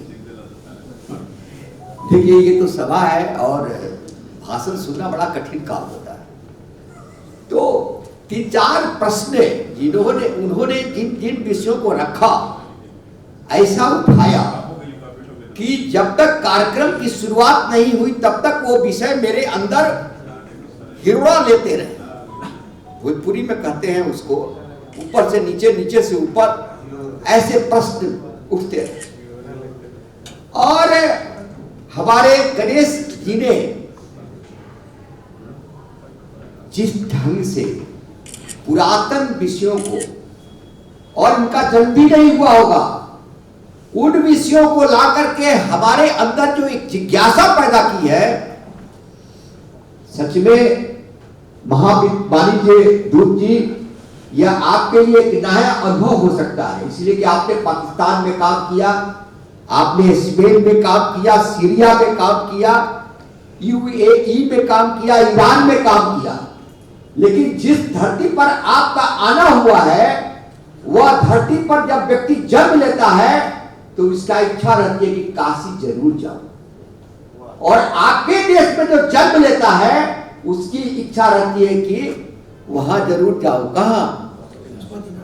पशुपतिनाथ और जनकपुर, ये इच्छा रहती है। ये जो बातें हैं, अब अशोक बैद जी की मैं एक बात बता रहा हूं, आप कहेंगे कि शिकायत कर रहे हैं, शिकायत नहीं कर रहा हूं, इनके मन में कितना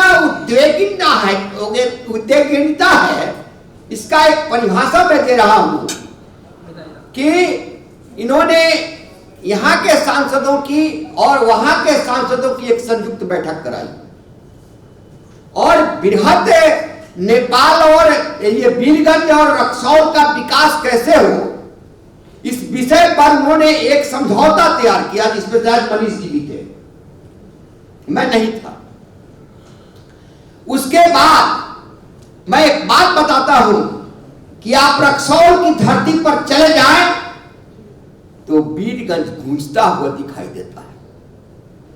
मैं 2 व्यक्तियों का नाम जरूर लेता हूं, जब वीरगंज की धरती पर आता हूं तो हमारे दोनों व्यक्ति नहीं रहे, हमारे परम आदरणीय श्री लक्ष्मण वैद जी आज नहीं है, हमारे परम आदरणीय ईश्वर तुल्य मोहनलाल राजपाल जी हमारे बीच नहीं है, लेकिन आप रक्सौल की धरती पर चले जाएं तो सरिस्वा नदी के तट पर लहलहाता हुआ आज जो शिक्षण संस्थान है विद्या मंदिर, वह रक्सौल का देन नहीं है, वह वीरगंज का देन है,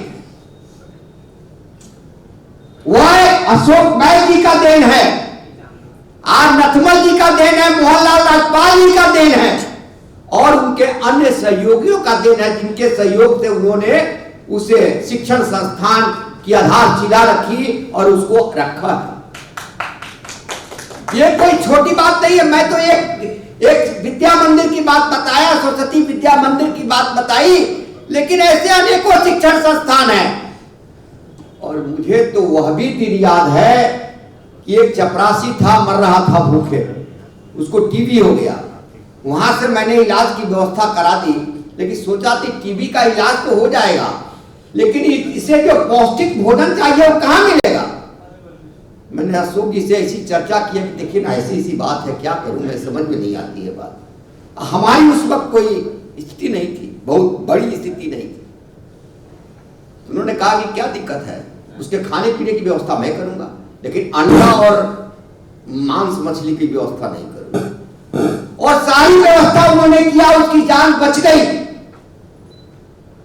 आज गणेश लाल जी की जब मैं फेसबुक पर बराबर रचनाओं का अध्ययन करता हूं और एक साहित्य की भाषा का अध्ययन करता हूं, तो निश्चित रूप से कभी रक्सौल बड़ा ही सांस्कृतिक दृष्टि से, साहित्यिक दृष्टि से एक महत्वपूर्ण क्षेत्र हुआ करता था, आज वीरानगी है। कहने में कहीं कोई मैं शिकायत नहीं कर रहा हूं, यह सच्चाई है।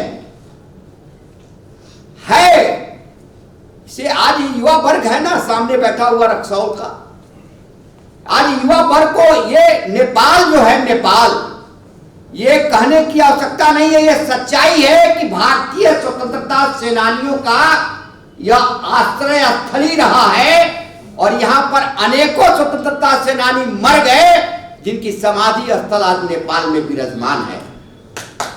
ये सच्चाई है। अब देखिए अशोक जी कितने ये लगनशील रहते हैं कि नेपाल के साथ साथ वीरगंज के साथ साथ रक्सौल का विकास हो। एक बार सांसद जी ने कहा कि अशोक जी आप ये क्यों नहीं ध्यान रखते हैं कि वहां का वो कैपिटल है, इकोनॉमिक कैपिटल है, वीरगंज आपका कहाँ है और रक्सौल कहाँ है, एकमात्र अनुमंडल है, वो जिला भी नहीं है, और आप उसकी और उसकी तुलना की बात क्यों करते हैं?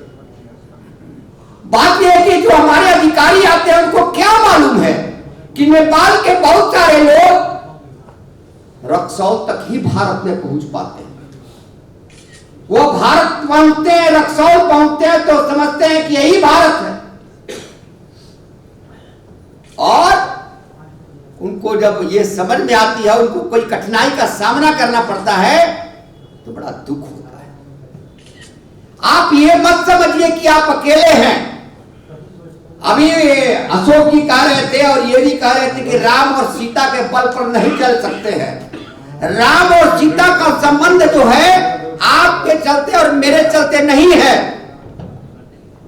उस नेपाल की असंख्य गरीब जनता के बल पर है, जिसके मन में राम निवास करते हैं, जिनके मन में सीता निवास करती है, उसी तरह भारत में राम और सीता निवास करते हैं। और एक बात मैं बताता हूं, मेरे ससुर जी बड़े आध्यात्मिक व्यक्ति थे। उन्होंने कहा कि एक नेपाल से व्यक्ति गया और गया तो मैथिली क्षेत्र का था, सीतामढ़ी भाई जनकपुर क्षेत्र का था, तो गया तो राम की मूर्ति के सामने खड़ा हुआ, कहा कि अपनी भाषा में कहा, मैं मैथिली हो सकता है ठीक से नहीं बोल पाऊं तो किशोर जी, उन्होंने कहा कि हाँ तो हमार पाहुन लग गई, हम किया कैसे प्रणाम करूं, मैंने हम कैसे आपको प्रणाम करें, आप तो मेरे दामाद लगेंगे, और आपको जानकर आश्चर्य होगा कि राम का सिर झुक गया। ये आपको कहां दिखाई देगा?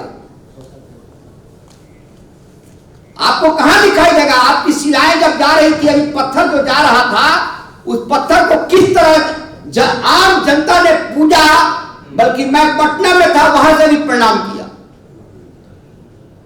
यह तो धारा है, इसको कैसे रोक दीजिएगा? लेकिन छोटी छोटी बातें, और मैं आपको बता दूं कि आप बैठते हैं बड़े बड़े अधिकारियों के साथ बैठेंगे, वहां के अधिकारियों के साथ बैठेंगे, यहां के अधिकारियों के साथ बैठेंगे, ये जो 2 किलो ले आते हैं सामान या 2 किलो इधर से ले जाते हैं उधर, इसको थोड़ा सा, इस संबंध को थोड़ा सा और रोकने की आवश्यकता है। इसको और कैसे बलवती हो, हम तो, उन्होंने कहा कि राज्य का काम है अपराध को रोकना, उसके जिम्मे जो काम है वो तो करेगा ही। अपराधी को संरक्षण देने का काम कौन करता है? हम करते हैं, आप करते हैं। जाली नोट का काम कौन करता है? आप जानते हैं, मैं भी जानता हूं, अच्छी तरीके से जानता हूं। स्मैक का धंधा कौन कर रहा है? आप भी जानते हैं, मैं भी जानता हूं, लेकिन उसको रोकने का अधिकार ना आपके पास है ना मेरे पास है। उसको अधिकार है रोकने का प्रशासन के पास है, वो राज्य की जिम्मेवारी है, वो राज्य उसको करना है ये काम, तो सख्ती तो दिखाएगा।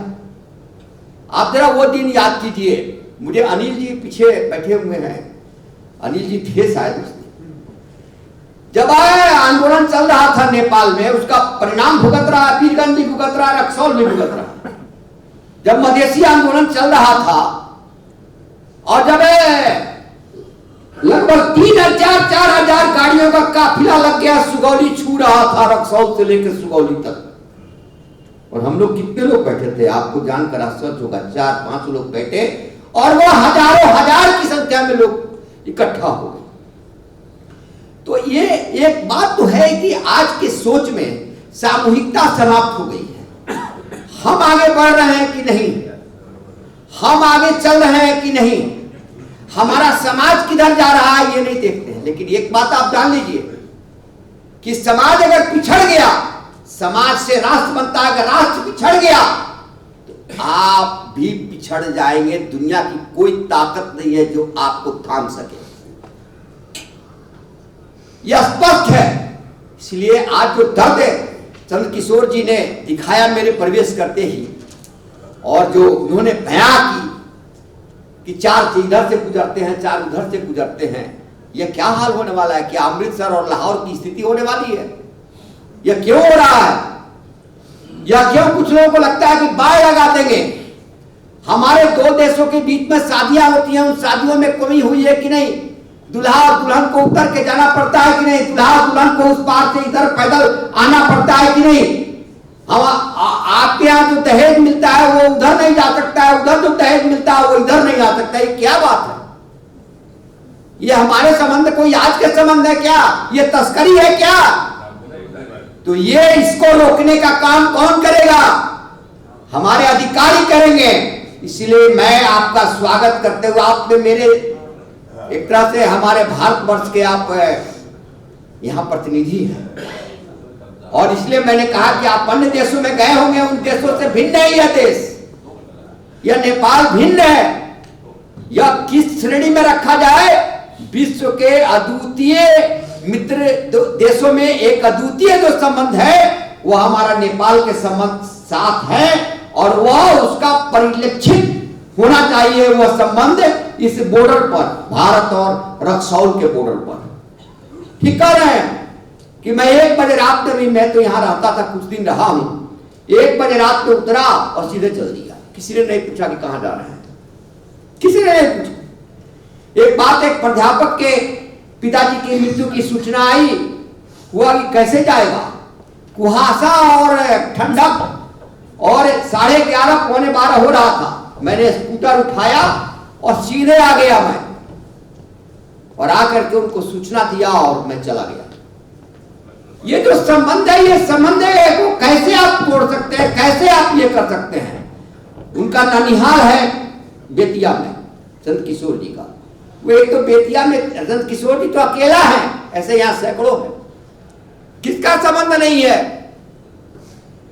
हमारे पत्रकार बंधु हैं, निश्चित रूप से सीमा पर थोड़ी छोटी सी घटना घटती है, बड़े सेंसिटिव घटना घटती है, और नेपाल और भारत हो जाता है। आवा लोग,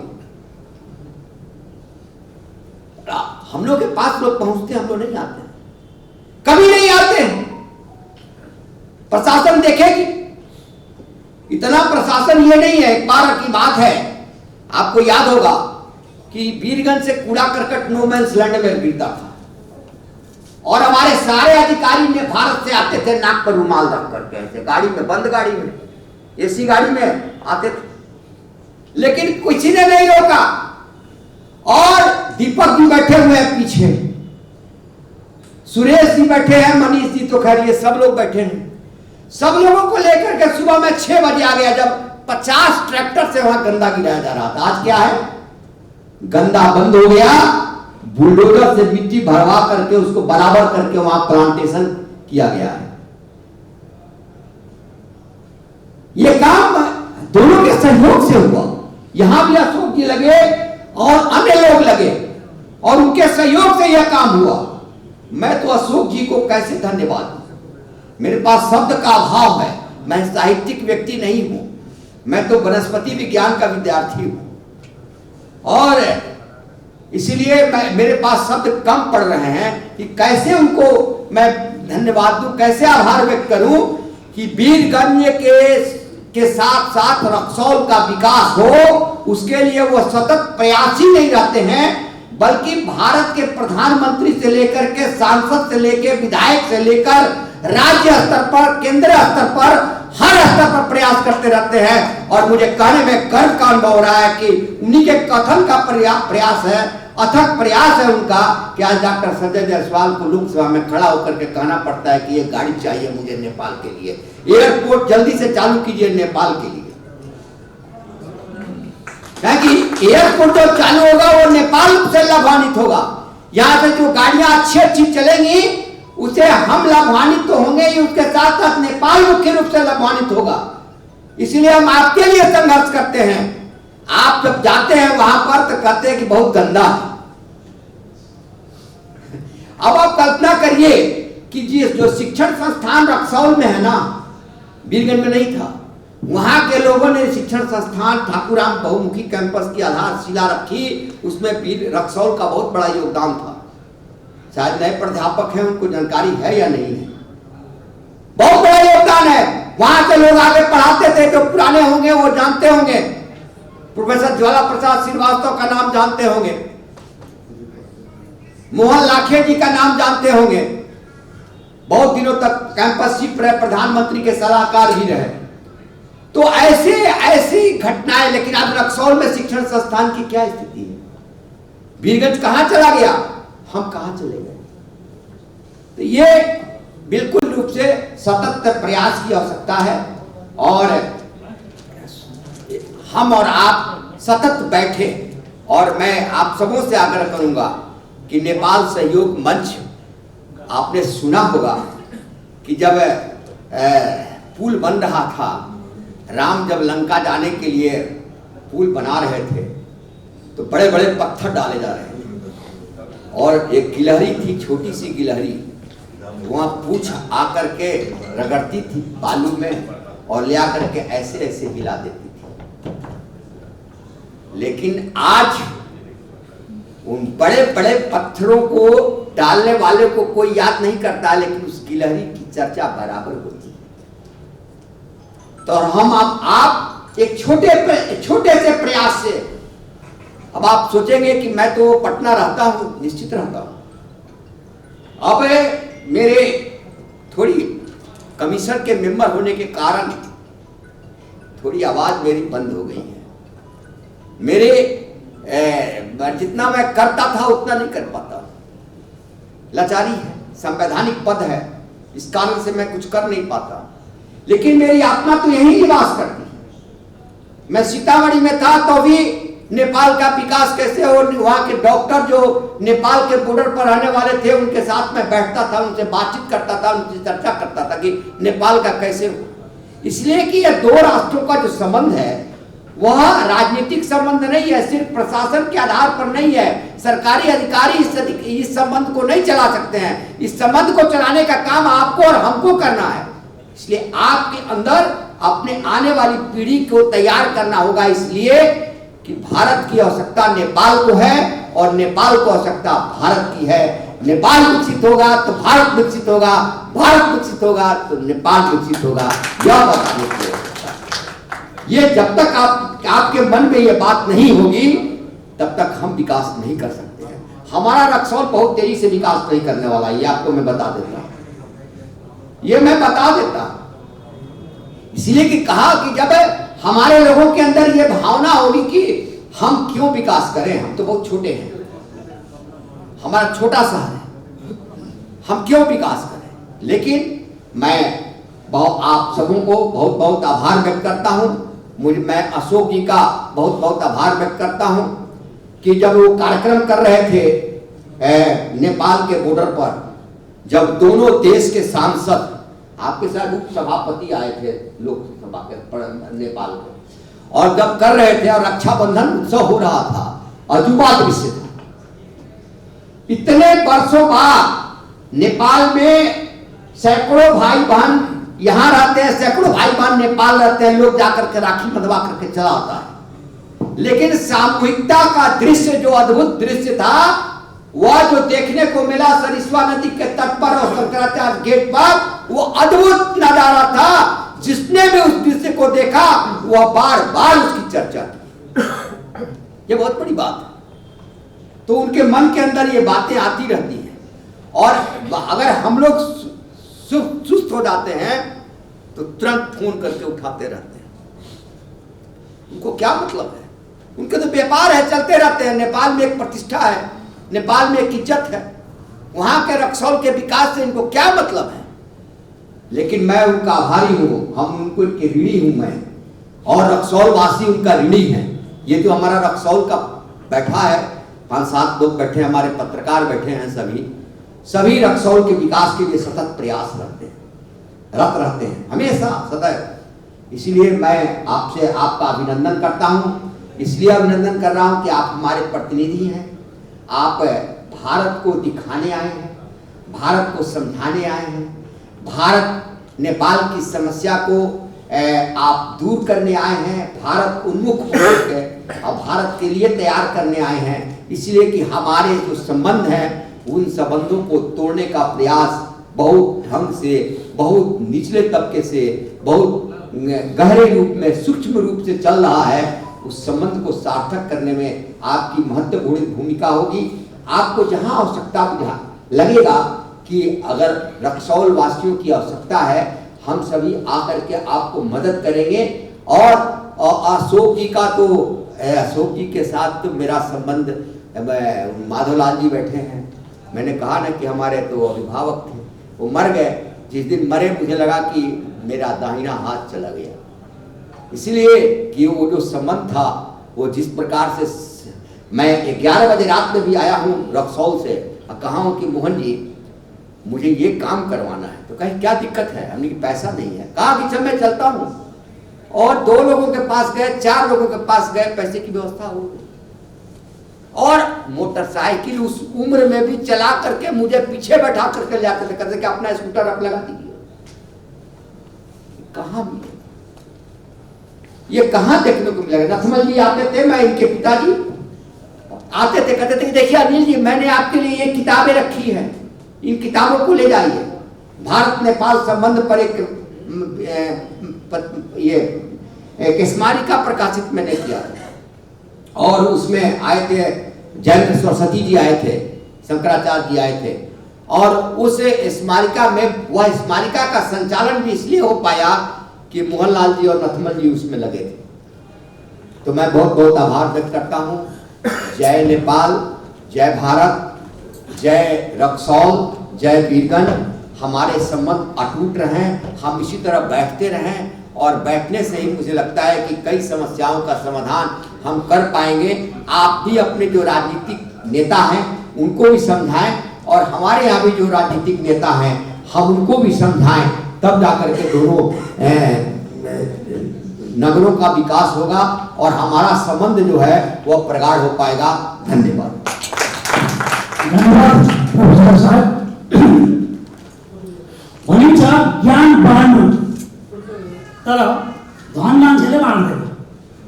तपाईले जुन अहिले यहाँ व्यक्त गर्नुभयो कि वनस्पति शिक्षाको सम्बन्धमा, यो वनस्पति शिक्षाबाट हामीलाई ज्यादै नै ऊर्जा शक्ति प्रदान गर्दछ। बिना वनस्पतिको केही कामै पनि हुँदैन। अरू कुरा धेरै, अर्को उहाँले भनेको फेरि यसरी भेट हुन्छ र त्यो अर्को दिनलाई फेरि हामीले राखौँ। अब भन्छ नि, कुनै स्वास्थ्य मान्छे गर्भवती भएपछि कसैले 7 महिनामा बच्चा पाउँछ, कसैले 8 महिनामा, कसैले 9 महिनामा। हामी आजका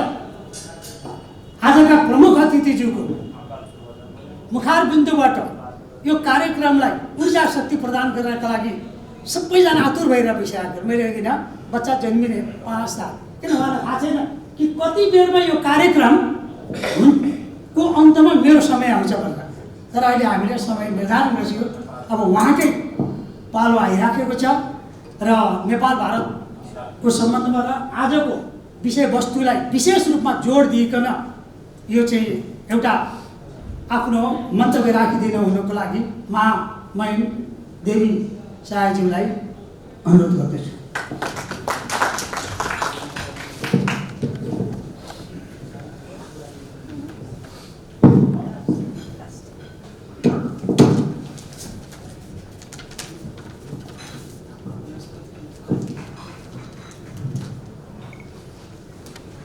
नेपाल भारत सहयोग मंच के राष्ट्रीय अध्यक्ष श्रीमान अशोक जी वैद्य, संगठन के उपाध्यक्ष और यूजीसी के चेयरमैन सिन्हा जी, बुद्धिजीवी भी लोग जो यहाँ उपस्थित हैं। जैसा कि अभी बताया कि एक मेडिसिन को छोड़ करके सारे फील्ड से लोग यहाँ उपस्थित हैं, तो मैं आप सबको सादर प्रणाम करता हूँ। आप द्वारा दिए गए और किए गए इस स्वागत से और इस सम्मान से मैं अभिभूत हूँ। मैं आप सबका आभारी हूँ। सभी अब तक के वक्ताओं ने इतना सब कुछ बोल दिया कि मेरे पास में अब बोलने के लिए बहुत कुछ बचा नहीं है। आप सभी जानते हैं भारत और नेपाल के संबंध अनादिकाल से चले आ रहे हैं, त्रेता युग से चले आ रहे हैं। हमारी दोनों देशों की सामाजिक और सांस्कृतिक और धार्मिक साझी विरासत है।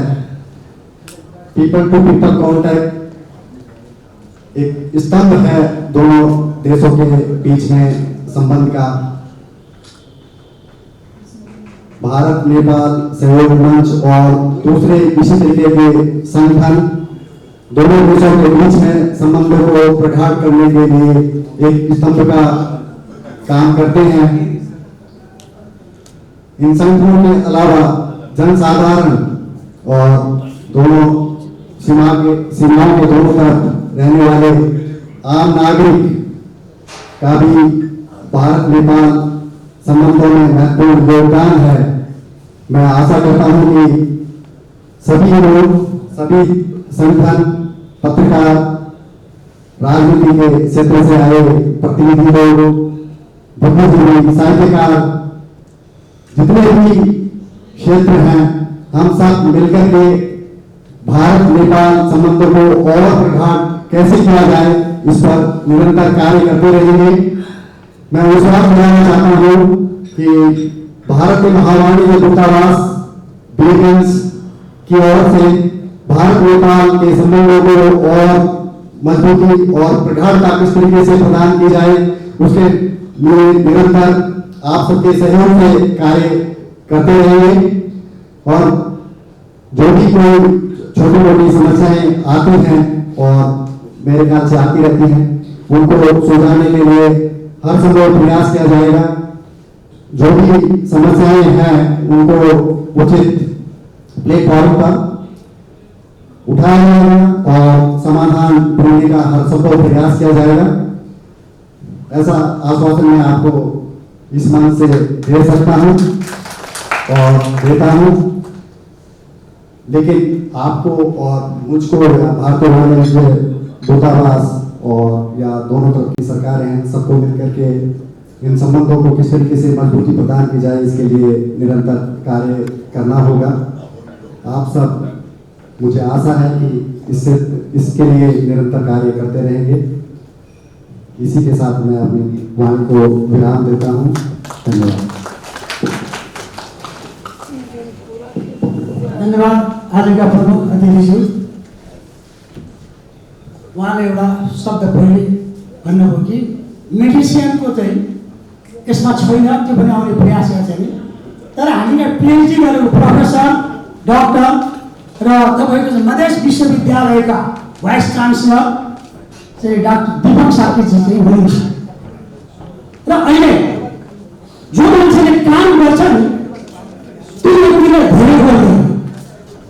र अहिले हाम्रो सिसी साहबले जुन कुराहरू भन्नुभयो छोटो मिठो हाम्रो हृदयलाई छुने गरिकन र त्यही बोलीलाई उहाँले चाहिँ कार्यान्वयन गर्नुहुन्छ भन्ने कुरा हामीलाई विश्वास छ, आशा छ। र अगाडिका जति पनि सिसी आउनुभएको थियो उहाँहरू जानुभयो, तिनको भन्दा उहाँले बढी से बढी राम्रो नाम कमाएर जानुहुन्छ र कमाएर जानुहोला भन्ने आशाको साथै अब म कार्यक्रमको अन्तमा आइसकेको र त्यसका लागि चाहिँ धन्यवाद ज्ञापन गर्नुभन्दा अगाडि प्रमुख अतिथिज्यूलाई र यो विशिष्ट अतिथिज्यूलाई चाहिँ मायाको चिन्ह उपहार दिनका लागि म अध्यक्षज्यूलाई अनुरोध गर्दछु र त्यसलाई चाहिँ वितरण गर्न सहयोग गरिदिनु होला। म हाम्रा कोषाध्यक्षज्यू रामदेव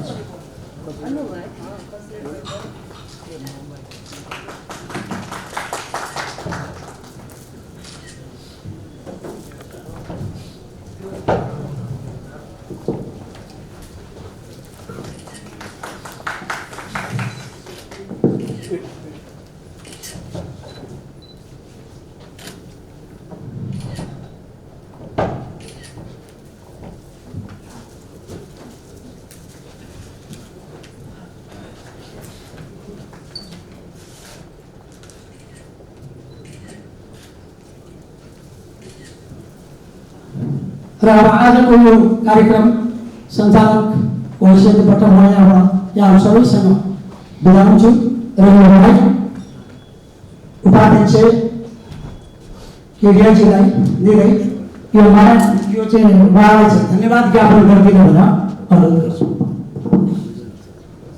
धन्यवाद कार्यक्रम संचालक, यस संस्थाका महासचिव अधिवक्ता बालमुकुन्द खरेलज्यू, देशमा पदासीन आगमन यस कार्यक्रमका सभापति महोदय, कार्यक्रमका केन्द्रीय बिन्दु भर्खरै नवागन्तको महावाणिज्य ज्यूज्यू, हाम्रो स्वीकार गरी यस विशेष कार्यक्रमको लागि पटनाबाट आज नै पाल्नुभएका प्रोफेसर अनिल सर,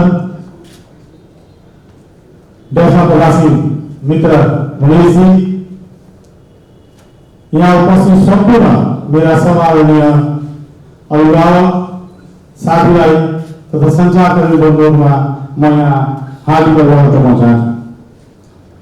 उपस्थित महानुभावहरू, आजको छोटो समयमा नै हाम्रो बिन्दु स्वीकार गरी यस कार्यक्रमलाई सफल र भव्य बनाउन उपस्थित हुनुहुने सम्पूर्ण महानुभावहरूलाई हृदयदेखि नै धन्यवाद व्यक्त गर्न चाहन्छु। साथसाथै नवागन्तको महावाणिज्य ज्यूज्यूको कार्यकाल सभ्य, उज्जवल र सफल होस् कामना समेत गर्न चाहन्छु।